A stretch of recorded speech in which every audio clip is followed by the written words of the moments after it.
The Mystical Theology by St. Dionysios the Areopagite. Chapter 1. What is the divine darkness? Trinity, higher than any being, any divinity and goodness, guide of Christians, in the wisdom of heaven, lead us up beyond unknowing and light, up to the farthest highest peak of mystic scripture, where the mysteries of God's word lie simple, absolute, and unchangeable, in the brilliant darkness of a hidden silence.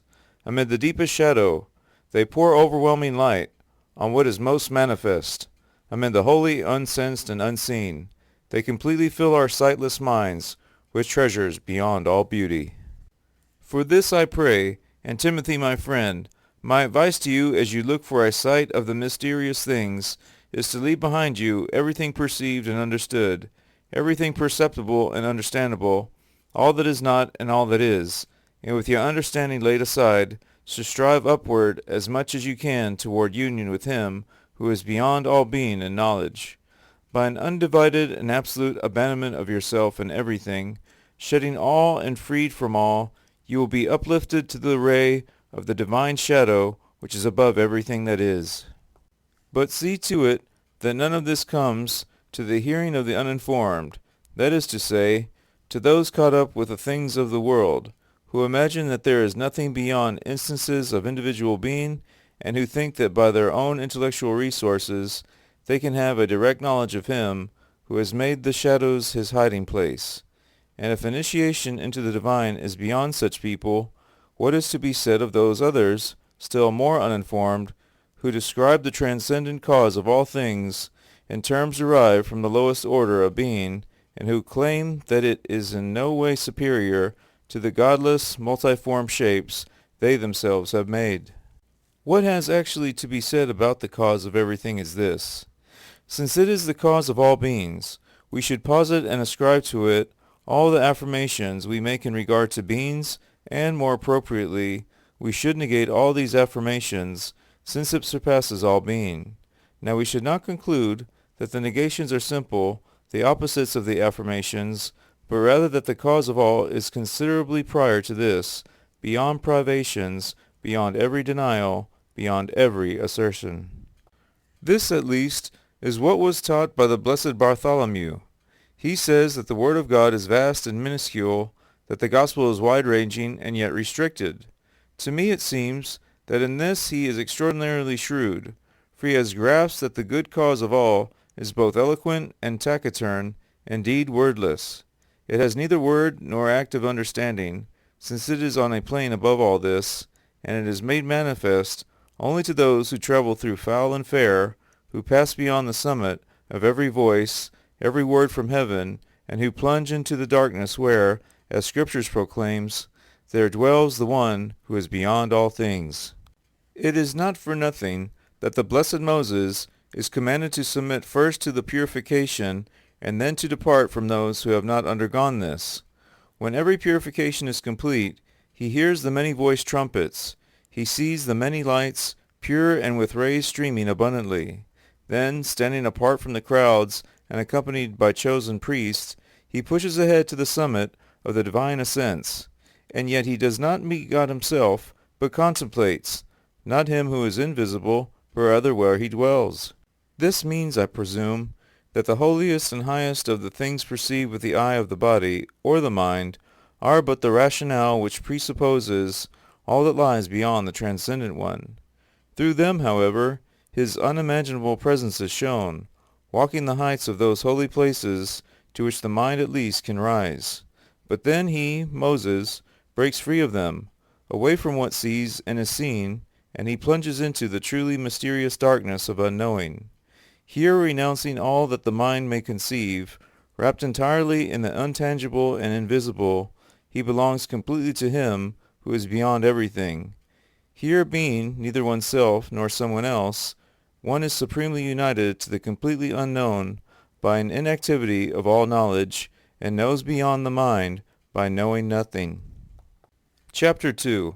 How one should be united and attribute praises to the cause of all things who is beyond all things. I pray we could come to this darkness so far above light, if only we lack sight and knowledge, so as to see, so as to know, unseen and unknowing, that which lies beyond all vision and knowledge. For this would be really to see and to know, to praise the transcendent one in a transcending way, namely through the denial of all beings. We would be like the sculptors who set out to carve a statue. They remove every obstacle to the pure view of the hidden image, and simply by this act of clearing aside, they show up the beauty which is hidden. Now it seems to me that we should praise the denials quite differently than we do the assertions. When we made assertions, we began with the first things, moved down through intermediate terms until we reached the last things. But now as we climb from the last things up to the most primary, we deny all things, so that we may unhiddenly know that unknowing which itself is hidden from all those possessed of knowing amid all beings, so that we may see above being that darkness concealed from all the light among beings. Chapter 3. What are the affirmative theologies, and what are the negative?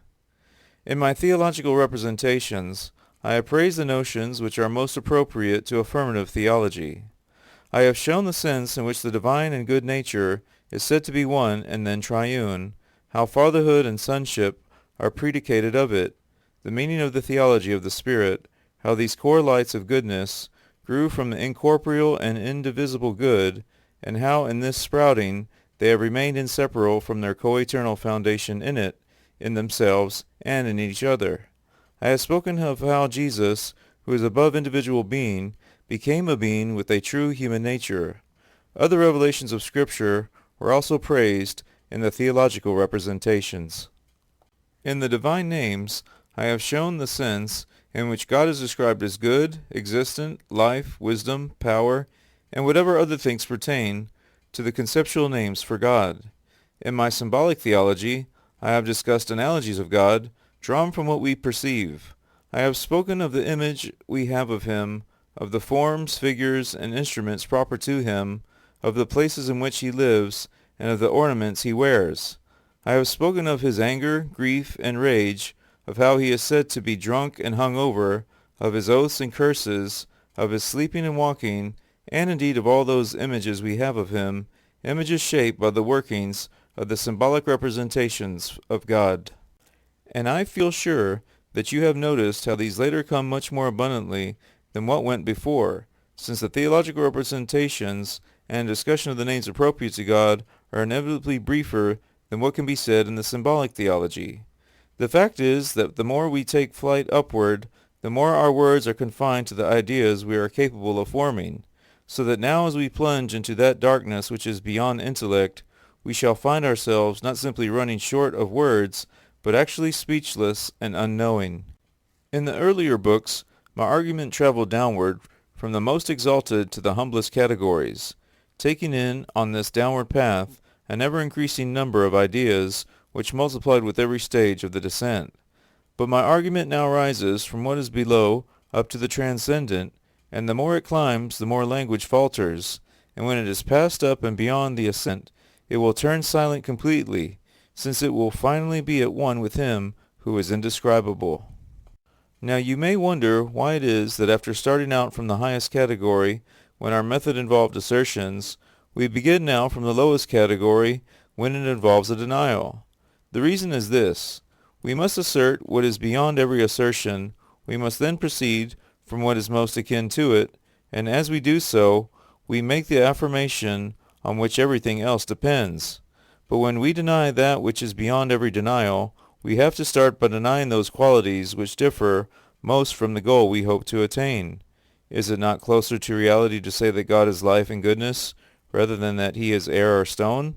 Is it not more accurate to deny that we can apply to him the terms of speech and thought? Chapter 4. That the supreme cause of every perceptible thing is not itself perceptible. So this is what we say: the cause of all is above all, and is not inexistent, lifeless, speechless, mindless. It is not a material body, and hence has neither shape nor form, quality, quantity, or weight. It is not in any place, and can neither be seen nor be touched.